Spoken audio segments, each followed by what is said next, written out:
Welcome back to the Fox Robbins Show. Great to have you back. We've got a very, very important subject to cover tonight, and I think you're gonna like it. This is the Fox Robbins Show, and it's all about developing your very best business ideas.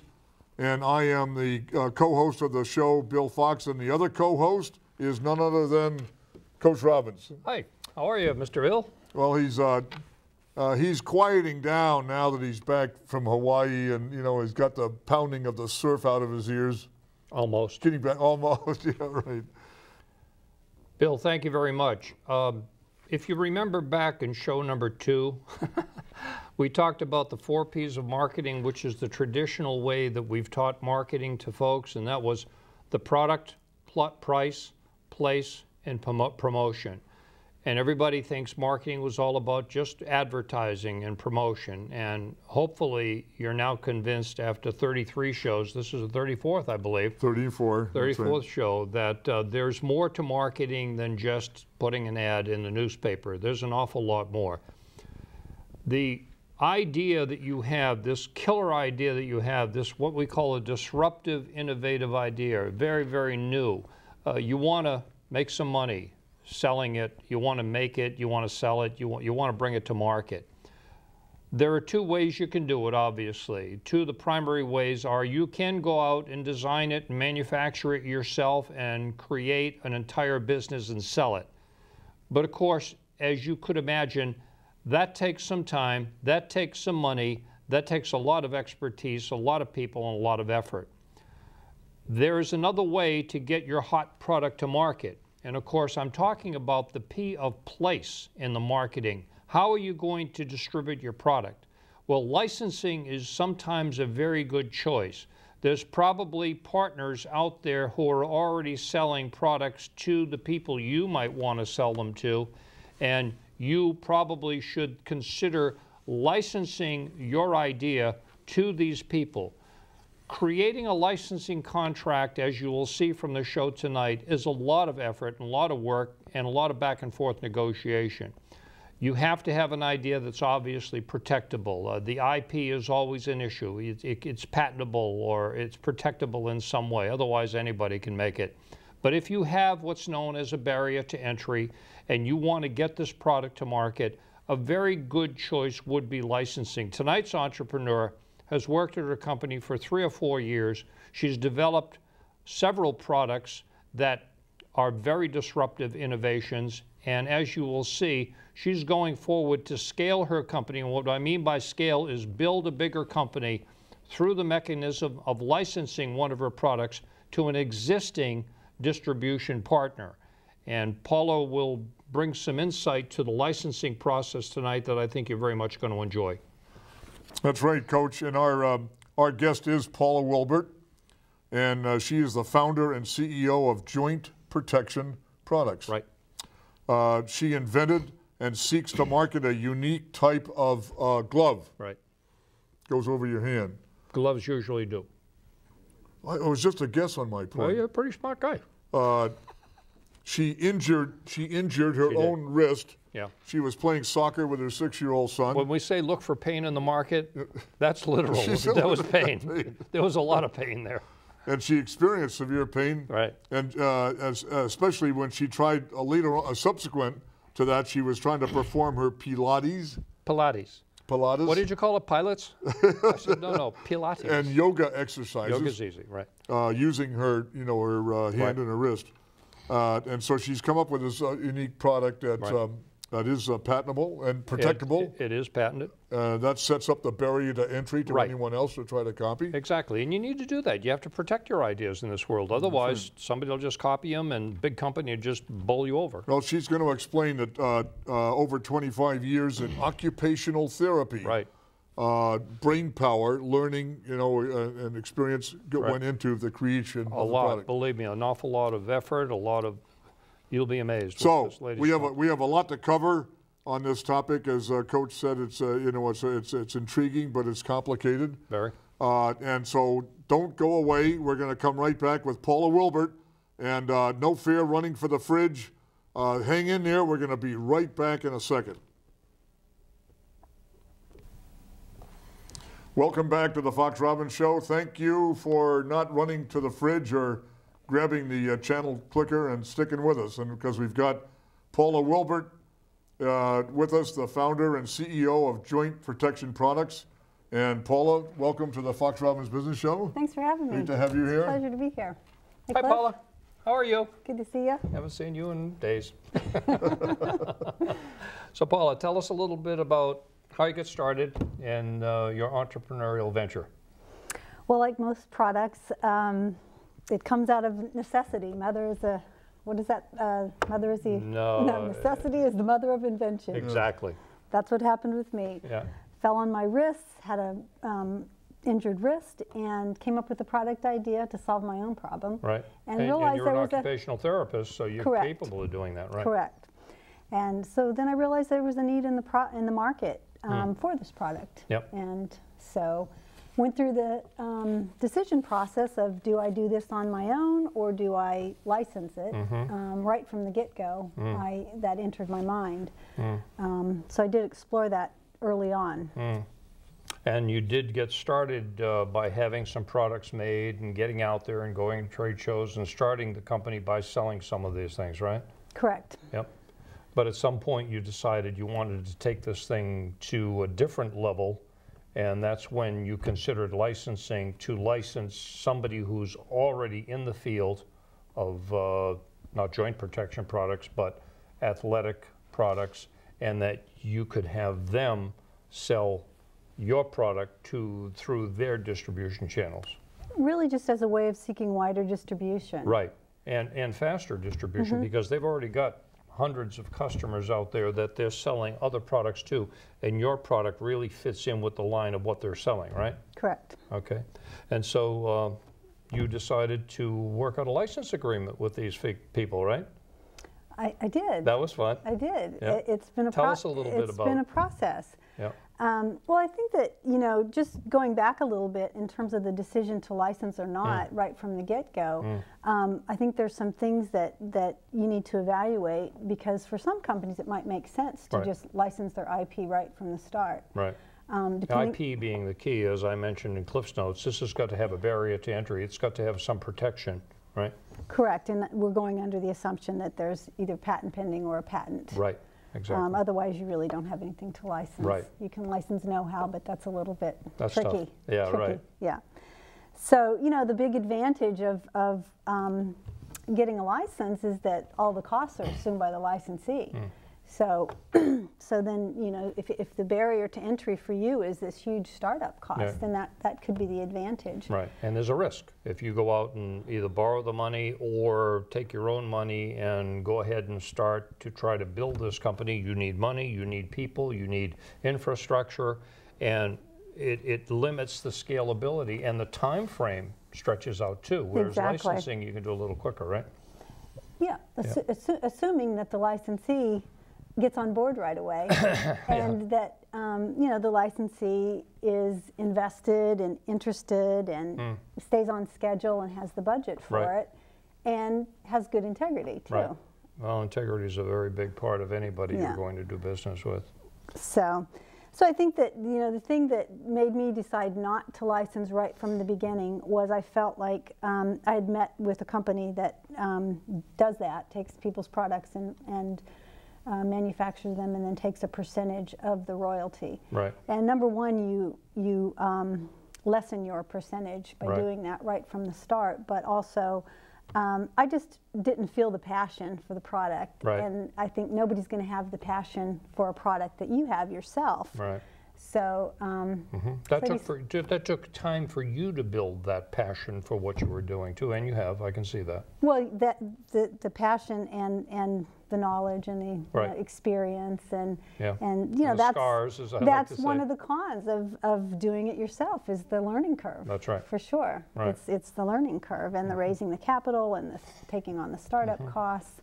You know, but the rewards are that hopefully the bootstrapping pays off. Right. And if you build your business a little bit and the product has some presence in the marketplace, then I think you're in a better position when you do approach the licensing discussion you have a little bit more negotiating power. Yeah, what you've done is what we call get a little traction.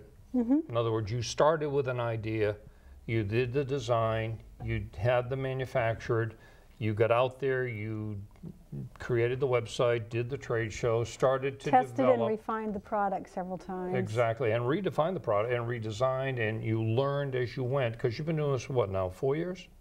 5 years, actually. 5 years now. Yeah. So you've done an awful lot over that 5-year period, but now you feel as though you've got a line of products, and one particular product you really feel is ready to scale to market size, and it would be very expensive for you to do that yourself.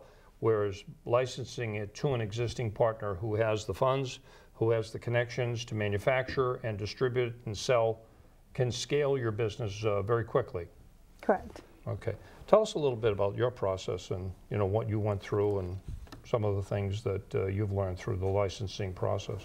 Well, I was really fortunate to have a consultation with a woman, Elizabeth Parati, that has a company called the Inventing Life. We had her on the show about, oh, you did? was she? Well, perfect. Yes, she was on the show. Right. Perfect. Yep. Well, I tell you what, she was an invaluable resource She's to me terrific. as I was, contemplating the license, and provided me with a comprehensive guide of the ins and outs of licensing. Right. And so that was a gem, really. And I think the first thing is just really looking at the company that you're considering licensing with. Your partner. Yeah. Yeah. Yeah. How well do you know them? If you don't know them at all, what can you learn about them? You've got to do some due diligence to see about their reputation, who they are, right? Yeah, you have to feel comfortable with who you're going to be doing business with. Right. And then there's some key components that I think really, before you delve into the in-depth aspects of the license, there's some key components that you really need to have the overall framework and the key elements kind of agreed upon before you determine whether this is going to go any further. Right. And so, we just started a discussion about, what they envisioned, what I envisioned, and then I said, present me with, a boilerplate or overall framework, and then, then we took it from there.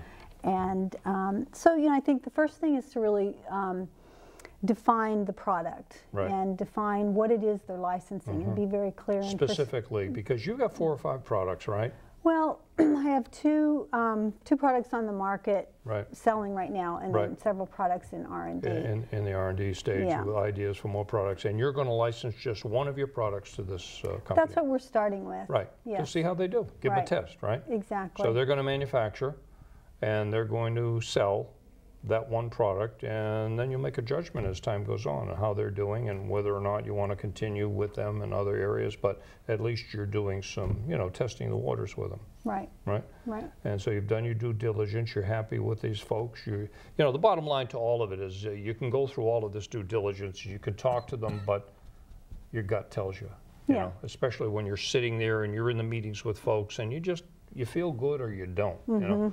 As Mr. Welsh said from GE, Jack Welch, always trust your gut. Right. You'll know. And I don't know what it is. I can't tell you what it is, but you've felt right along very comfortable with these folks. Yeah. Right. Yeah, I have. I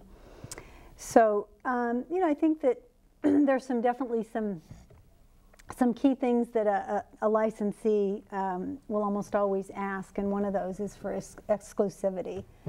And anyone that's, I think, contemplating a license arrangement should really look at that closely, depending on what your business objectives are, and of course the size of the company that is licensing. Now, if Nike was knocking on my door, they got everything. The exclusive is world. yours, because they're going to supply. This is a small company that's growing themselves and want to enter new novel products into their product line, and so.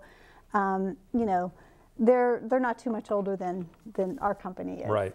So, but they are a position where you want to be, and so that's why you're considering working with a smaller company. They have some distribution in some accounts in some areas that I don't believe I'd be able to get into, as a company with a single product, because they have a product line. Right. And so, yes. And they're already selling to the target that you want to sell to. Right. And they can merely have your product made and introduce it along with the rest of their line. Right. And there's some did they other, ask for exclusivity right up of front? course. Don't they always? Yes, you know.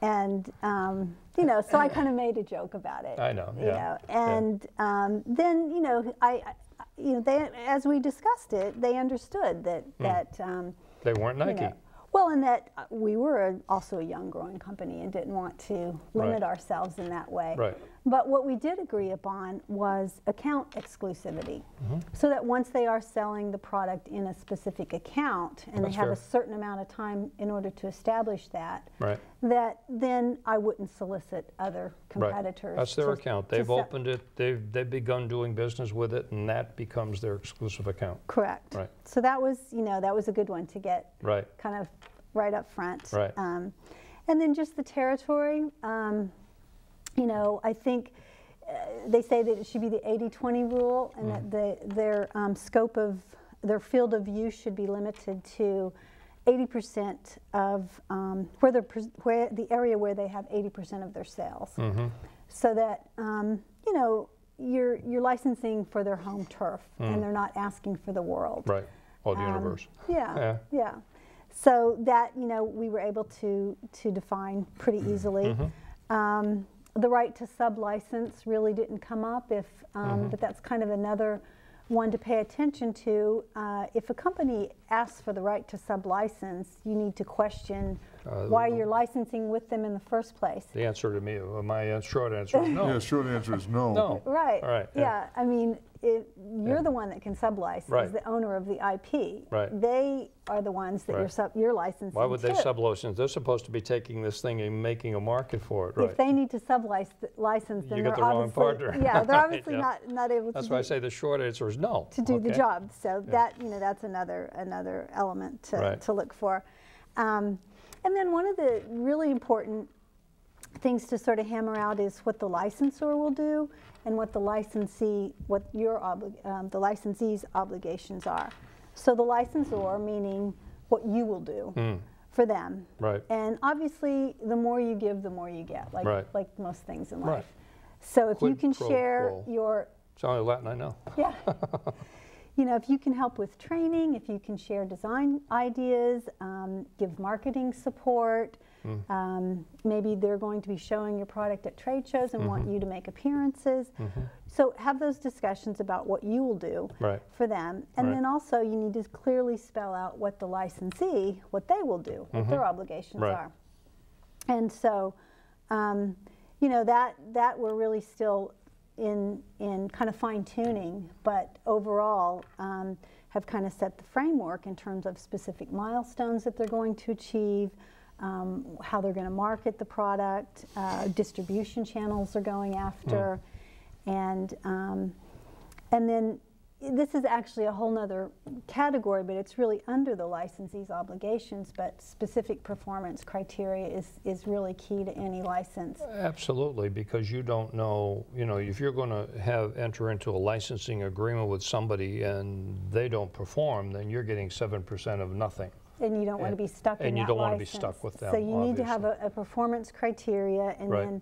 then if they have an objective criteria that they have to meet, Right. and then if they're not meeting that, then you have an out clause. You have an out See, clause that's anyway, really but- the response to the exclusivity. They say, we want a exclusive territory, we want this and that.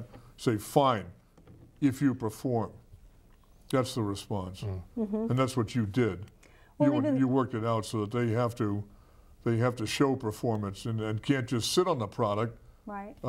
you know, put it in a bottom drawer and sit on it. They can't do Right, that. because then you're just taking you out of the market, and especially if you're going to have a product that may compete with something, you may cannibalize something, not that these folks have, they could just sit on it and pay you 7% of nothing, but you have to understand what are the performance criteria, and that's tough negotiation sometimes. But there's also there's a psychology. It wasn't their product. Right. It's like you know, you're raising Not invented here? an adopted child. It's not your child. You know, and it just as in adoption, if the parents are going to great care for that child, fine. But I think in this product deal, don't forget, it ain't theirs. Right. Yeah.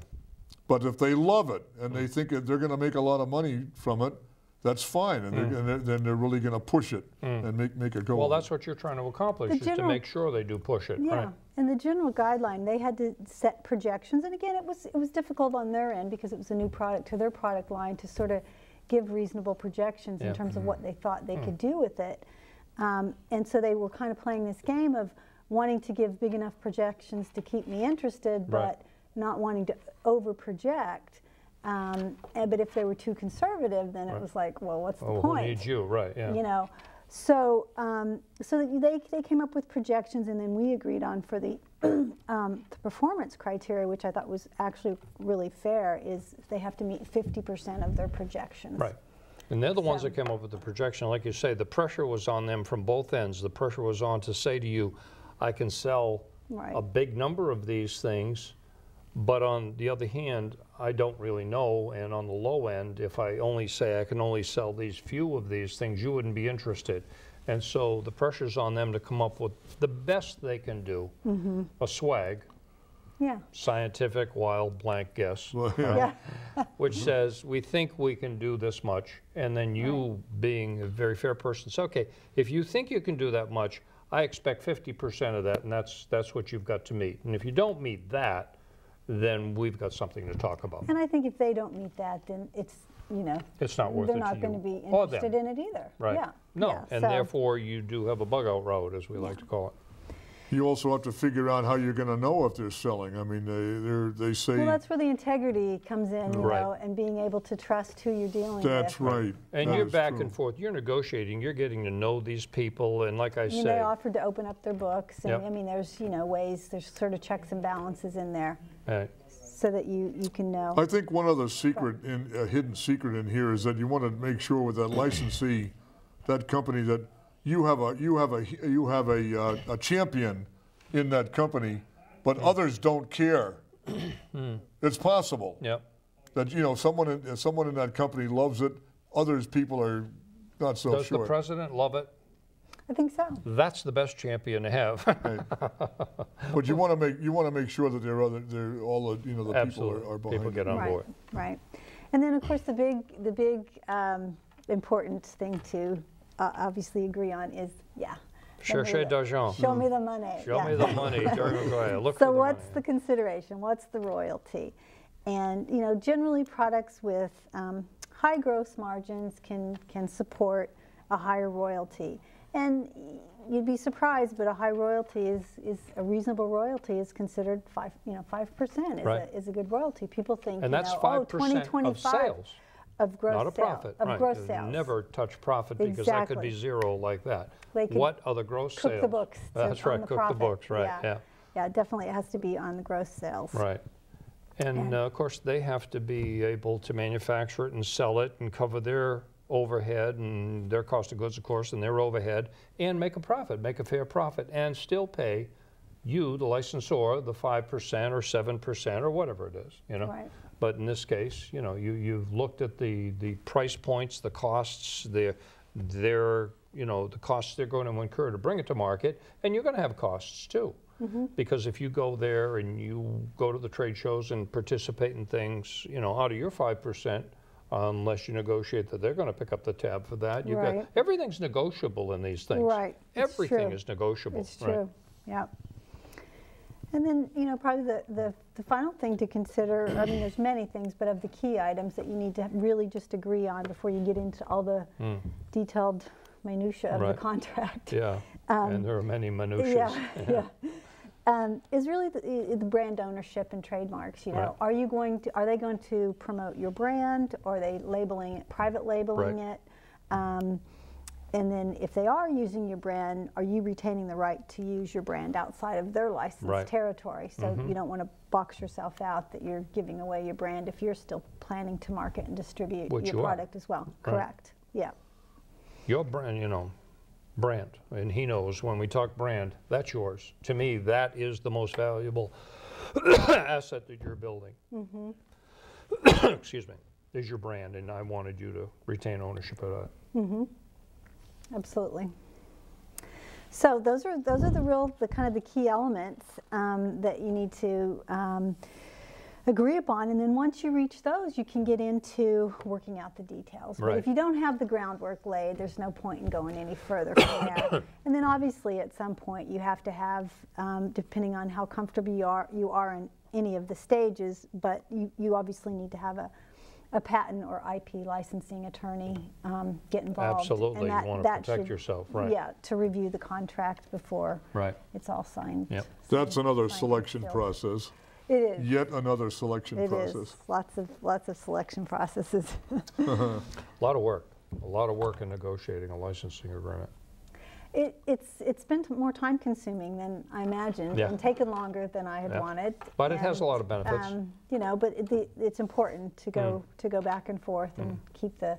What are some of the benefits? So of what are the licensing? benefits of it in the licensing? Well, I mean, the obvious Yeah. benefit is a passive revenue stream. Right, You yeah. know, basically, you're able to have some money coming in without putting a lot of money out. It's going to expand your brand awareness, even if they're branding it under a different label. You know, it's going to be a product in the marketplace so that people will become aware of a product category. Right. It's going to boost your company value, boost the value of the brand Right. or the IP. Right. And then, you know, if the financial strength of the licensee is strong, obviously they're going to be able to get you the marketing strength and wide distribution. Right. Hopefully even. And that's what you're looking for, is a company that has the financial wherewithal, because you've decided you didn't have or didn't want to put up, you know, millions of dollars. They have the financial strength to take it to the level you want to take it to. Okay. Well, Paula, thank you so much. Again, we're almost out of time here. Glad It's you been a came on the pleasure. show. You're none the worse for wear, but it has been a harrowing process, I know, for you going through this thing, as everything was negotiable and every single line was negotiated, and it took you an awful lot of effort, but you did a very good job doing it, and I want to thank you very much for coming on the show. Oh, thank you. It was Thanks, my Paula. pleasure. Good to see you. It was great. Thank you Great, so thank much. you, Paula. All companies with a unique product need to look at the licensing option as Absolutely, a and manufacturer. unique and protectable. The IP, we keep saying, is intellectual property, by the way, don't forget. IP, intellectual property. IP. Okay. And it's Pilates. Pilates, Okay. not pilots. Thank you guys for watching. Great to have you as our audience, and you can send comments to our email address. It's foxrobbins@gmail.com. You can see past episodes of Fox Robbins on myaccesstv.com. Very It's good. in a location, library of shows. Right. So please see that. And thank you to David Major, our director, and thank you to my co-host, Mr. Robbins. Thank you. And we'll see you guys next time.